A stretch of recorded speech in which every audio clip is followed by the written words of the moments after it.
খবরদার, কেউ আইন নিজের তুলে নেবেন না। কাজটা আপনি একদম ঠিক করেনি চেয়ারম্যান সাহেবা। একজন ইউনিয়ন মেম্বারকে বাসা থেকে তুলে আনাটা বেআইনি কাজ।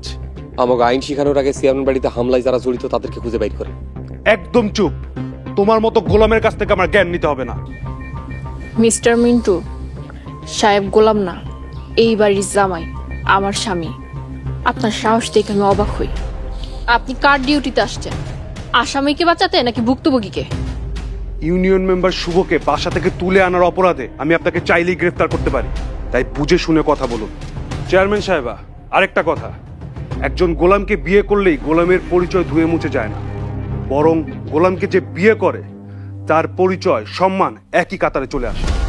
আল্লাহ আমারে ধৈর্য দিক। মিস্টার মিন্টু, আপনি যদি সরকারি লোক না হইতেন, সাহেবরে যে অপমান করছেন তার চেয়ে 10 গুণ বেশি অপমান করতাম আপনারে। দৃশ্যটা আপনার লিগে খুব করুণ হইতো। চেয়ারম্যান সাহেবা, আপনার এত বড় স্পর্ধা!